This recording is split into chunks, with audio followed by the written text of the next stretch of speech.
প্রিয় দর্শক শ্রোতা, আজ রবিবার 5 জানুয়ারি 2025 খ্রিস্টাব্দ, 21 পৌষ 1431 বাংলা, 4 রজব 1446 হিজরি। সংবাদপত্র শিরোনাম পাঠের শুরুতেই যুগান্তর পত্রিকা। যুগান্তর পত্রিকায় শিরোনাম করা হয়েছে, সরকারের ঋণ গ্রহণে বড় বিশৃঙ্খলা, ব্যাংক ও নন ব্যাংক খাত। গত জুলাই-নভেম্বরে সরকারের ঋণ গ্রহণের চিত্র। কোটি টাকায় রাজস্ব আদায় কমায় ঋণের চাহিদা বেশি। গত অর্থবছরের রাজস্ব বেড়েছিল 12.56%। চলতি অর্থবছরের একই সময়ে বাড়েনি, বরং 1.03% কমেছে। ব্যাংক খাত থেকে 22,290 কোটি টাকা, যা লক্ষ্যমাত্রার 16.21%। টিউলিপকে ফ্ল্যাট দিয়েছেন আওয়ামী লীগ ঘনিষ্ঠ ব্যবসায়ী। ফিনান্সিয়াল টাইমসের প্রতিবেদন। যুক্তরাজ্যের রাজধানী লন্ডনে ক্ষমতাসীন লেবার পার্টির মন্ত্রী টিউলিপ সিদ্দিককে বিনামূল্যে একটি ফ্ল্যাট দিয়েছেন আব্দুল মোতালেব নামের এক আবাসন ব্যবসায়ী। ছাত্র জনতার অভ্যুত্থানে ক্ষমতাচ্যুত শেখ হাসিনার দলের লোকজনের সঙ্গে ওই ব্যবসায়ীর যোগাযোগ রয়েছে বলে শুক্রবার ব্রিটেনের ফিনান্সিয়াল টাইমসের এক প্রতিবেদনে উল্লেখ করা হয়। শহীদ মিনারে গণ অধিকারের ফারুককে মারধর, জাতীয় বিপ্লবী পরিষদের নাগরিক সমাবেশ। রাজধানীর কেন্দ্রীয় শহীদ মিনারে জাতীয় বিপ্লবী পরিষদ আয়োজিত নাগরিক সমাবেশে গণ অধিকার পরিষদের সিনিয়র সহসভাপতি ফারুক হাসানের উপর হামলা হয়েছে। অন্তর্বর্তী সরকারের সমালোচনা করে দেওয়া বক্তব্যের জেরে একদল যুবক তাকে মারধর করেন। শনিবার এ ঘটনা ঘটে। আহত ফারুককে ঢাকা মেডিকেল কলেজ হাসপাতালে নেওয়া হয়েছে। সকালে সূর্যের উঁকি, বিকালে কুয়াশা।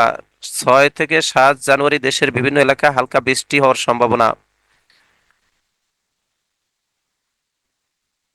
ঢাকার চিঠির জবাব দেয়নি নয়াদিল্লি, হাসিনার প্রত্যাবর্তন। ক্ষমতাচ্যুত প্রধানমন্ত্রী শেখ হাসিনাকে বাংলাদেশে ফেরত পাঠানো নিয়ে ভারত এখনো আনুষ্ঠানিক প্রতিক্রিয়া জানায়নি।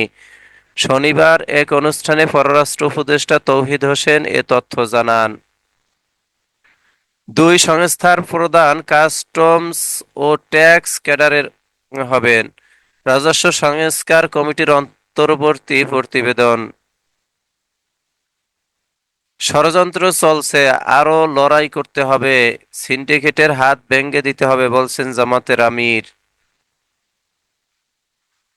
ঘোষণাপত্রের বিষয়ে সরকারের দৃশ্যমান উদ্যোগ নেয়নি। সংবাদ সম্মেলনে হাসানাত আব্দুল্লাহ। রাজধানীর বাংলা মোটরে জাতীয় নাগরিক কমিটির কেন্দ্রীয় কার্যালয়ে শনিবার সংবাদ সম্মেলনে বক্তৃতা করছেন বৈষম্যবিরোধী ছাত্র আন্দোলনের আহ্বায়ক হাসানাত আব্দুল্লাহ। এই ছিল যুগান্তরের প্রথম পাতার সংবাদ শিরোনাম। এবারে শেষের পাতার সংবাদ শিরোনাম করা হয়েছে, আন্দোলন ঘিরে পুলিশের বিরুদ্ধে মামলা, 56 ভাগ আসামি নিচের স্তরের সদস্য। বৈষম্যবিরোধী আন্দোলন দমাতে এসআই, এএসআই ও কনস্টেবলরা সামনে থেকে প্রতিরোধ করেন। অভিযুক্তদের দাবি, ঊর্ধ্বতনদের নির্দেশ পালন করেছেন। গুলি না ছুড়েও মামলার আসামি হয়েছেন অনেকে।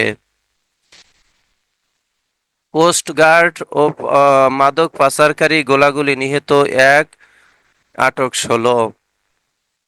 তুরস্ক থেকে ট্যাঙ্ক কিনছে বাংলাদেশ, নজর রাখছে ভারত। হিন্দুস্তান টাইমসের প্রতিবেদন। তুরস্ক থেকে বাংলাদেশের যুদ্ধ ট্যাঙ্ক কেনার ইস্যুতে ভারত নজর রাখছে বলে জানিয়েছেন দিল্লির পররাষ্ট্র মন্ত্রণালয়ের মুখপাত্র রণধীর জয়সওয়াল। শুক্রবার ভারতের সাংবাদিকদের প্রশ্নের জবাবে তিনি এ কথা জানান। খবর হিন্দুস্তান টাইমসের। রমজান ঘিরে ন্যায্য মূল্যে ডিম বিক্রির বার্তা, সিন্ডিকেটের কবলে ডিম মুরগির বাজার। বাজার নিয়ন্ত্রণে সংশ্লিষ্ট মন্ত্রণালয় বিপিএ এর সদস্যরা মাঠে থাকবে, সিন্ডিকেট ব্যবসায়ীদের কবল থেকে মুক্তির আহ্বান। দেশে ডিমের বাজারে নয় ছয় রোধ হচ্ছে না, সিন্ডিকেটের দৌরাত্ম্যে দাম বাড়ে সকাল বিকাল, নিম্ন আয়ের মানুষ হা হুতাশ করলেও সিন্ডিকেট ভাঙতে পারছে না কেউ। এ পরিস্থিতিতে রমজান আসন্ন, এবারও রোজা সামনে রেখে রাজধানীর বিভিন্ন পয়েন্টে ডিম সহ নির্ধারিত খাদ্যপণ্য বিক্রির উদ্যোগ নিয়েছে বাংলাদেশ পোল্ট্রি অ্যাসোসিয়েশন ও মৎস্য প্রাণী সম্পদ মন্ত্রণালয়। নির্বাচনের সময় নির্ভর করছে জনগণের ওপর, রূপা হককে প্রধান উপদেষ্টা বলছেন। প্রধান উপদেষ্টা অন্তর্বর্তী সরকারের প্রধান উপদেষ্টা অধ্যাপক ডক্টর মোহাম্মদ ইউনূস ব্রিটিশ সংসদ সদস্য রূপা হককে বাংলাদেশের আগামী জাতীয় নির্বাচন সম্পূর্ণ অবাধ ও সুষ্ঠু হবে বলে নিশ্চিত করেছেন। তিনি বলেন, গত তিনটি নির্বাচনে মানুষ ভোট দিতে পারেনি, তখন একটি ভুয়া সংসদ ছিল যেখানে ভুয়া স্পিকার ও ভুয়া সংসদ সদস্যরা ছিলেন। তিনি আরো বলেন, বাংলাদেশে আগামী জাতীয় সংসদ নির্বাচনের জন্য দুটি সম্ভাব্য সময়সীমা রয়েছে, ডিসেম্বর 25 বা 26 সালের মাঝামাঝি। তবে নির্বাচনের সময়সূচি নির্ভর করছে জনগণ কতটুকু সংস্কার চায় তার উপর। শনিবার রূপা হক ঢাকায় রাষ্ট্রীয় অতিথি ভবন যমুনায় প্রধান উপদেষ্টার সঙ্গে সাক্ষাৎ করতে গেলে তিনি একথা বলেন। প্রধান উপদেষ্টা বলেন, পুরো দেশ এখন তাদের কণ্ঠস্বর ফিরে পেয়েছে, তাদের কণ্ঠ জোর করে কেড়ে নেওয়া হয়েছিল। ঢাবি ক্যাম্পাসে জুতা নিক্ষেপের প্রতিযোগিতা, ছাত্রলীগের প্রতিষ্ঠা বার্ষিকী। ঢাকা বিশ্ববিদ্যালয়ে নিষিদ্ধ ঘোষিত বাংলাদেশ ছাত্রলীগের ৭৮তম প্রতিষ্ঠা বার্ষিকীতে শেখ মুজিবুর রহমান ও শেখ হাসিনা সহ সংগঠনের নেতাকর্মীদের ছবিতে জুতো নিক্ষেপ প্রতিযোগিতার আয়োজন করা হয়। শনিবার ক্যাম্পাসে হেড থ্রু থ্রুরু কর্মসারির কর্মসূচির আওতায় এ কর্মসূচি পালনের পর শেখ মুজিব, শেখ হাসিনা সহ আওয়ামী লীগ ও ছাত্রলীগ নেতাদের পুতুল দাহ করা হয়।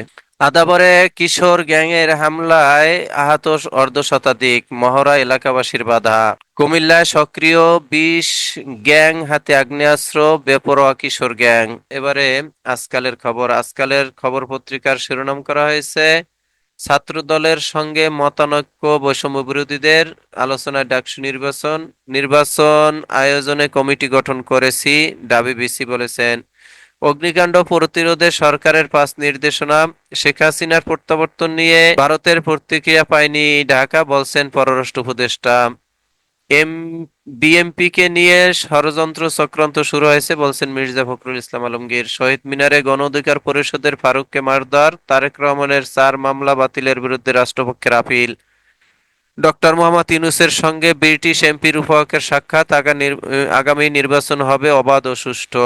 বৈষম্যবিরোধী ছাত্র আন্দোলন ও জাতীয় নাগরিক কমিটির ৬ দিনের কর্মসূচি।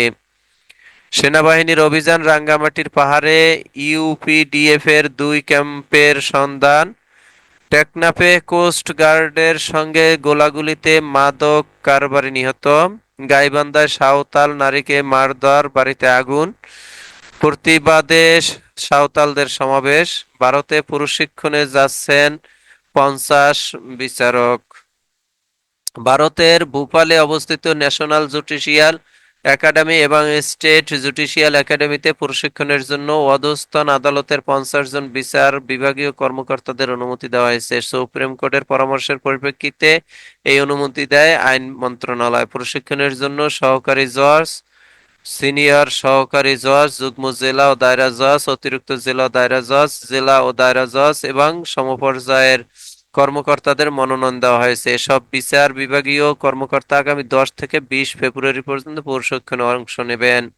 শীতে ভোগান্তিতে প্রান্তিক মানুষ, যে মতাদর্শেরই হোক, চাকরি হবে মেধার ভিত্তিতে। ৪৩তম বিসিএস এ বাদ পড়াদের নিয়ে সার্জিসের স্ট্যাটাস। ৭ কলেজের ভর্তি বিজ্ঞপ্তি প্রত্যাখ্যান, শিক্ষার্থীদের ৫ দাবি। এই ছিল আজকালের খবর পত্রিকার প্রথম পাতার সংবাদ। এবার শেষের পাতার সংবাদ শিরোনাম করা হয়েছে, প্রেমিককে নিয়ে ৬ মাসের শিশুকে হত্যা করলো মা, গ্রেপ্তার ২। সাতপন্থীদের বিচারের দাবিতে ১০ জানুয়ারি দেশব্যাপী বিক্ষোভ। বাগেরহাটে স্কুল পরিদর্শনে নৌ উপদেষ্টা সাখাওয়াত।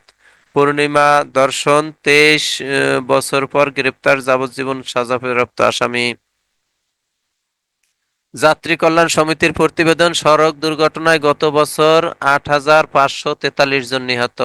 ঢাকা সংলগ্ন নদ নদীতে ব্যাপক প্লাস্টিকরণার অস্তিত্ব, বাড়ছে ঝুঁকি। টিউলিপকে লন্ডনে বিনামূল্যে ফ্ল্যাট দেন আবাসন ব্যবসায়ী।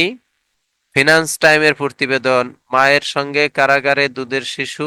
গাজীপুরের শ্রীপুরে মাদক কারবারের অভিযোগে গ্রেপ্তার আসমার সঙ্গে জেল হাজতে যেতে হয়েছে তার 7 মাস বয়সী দুধের শিশু সাউদাকেও। শিশুটিকে প্রথমে মায়ের সঙ্গে তাকে যেতে হয় থানায়, এরপর মায়ের কোলে করে যেতে হয় আদালতে। সেখান থেকে আইনি প্রক্রিয়ায় মায়ের সঙ্গে স্থান হয় জেল হাজতে। টেকনাফে 1 বছরে অপহরণের শিকার 1.5 শতাধিক মানুষ, যৌথ অভিযানের দাবি স্থানীয়দের। বনানী কবরস্থানের চিরনিদ্রায় অঞ্জনা, সব ধর্মবর্ণের মানুষ সমান অধিকার নিয়ে বসবাস করবে, ডাক্তার শফিকুর রহমান বলছেন। কালিহাতীতে ট্রেনে কাটা পড়ে স্বামী স্ত্রী নিহত, পলিথিন ব্যাগের উৎপাদন বন্ধে জোরদার হচ্ছেন অভিযান। 10 লাখ টাকা চাঁদা দাবি, বিএনপি নেতা বহিষ্কার। সাইবার সুরক্ষা অধ্যাদেশ, মত প্রকাশ ও গণমাধ্যমের স্বাধীনতা হুমকিতে পড়বে। গোয়ালন্দে একই স্থানে বিএনপির 2 গ্রুপের ডাকা জনসভা স্থগিত। চট্টগ্রামে ডিসি পার্কে মাসব্যাপী ফুল উৎসব শুরু।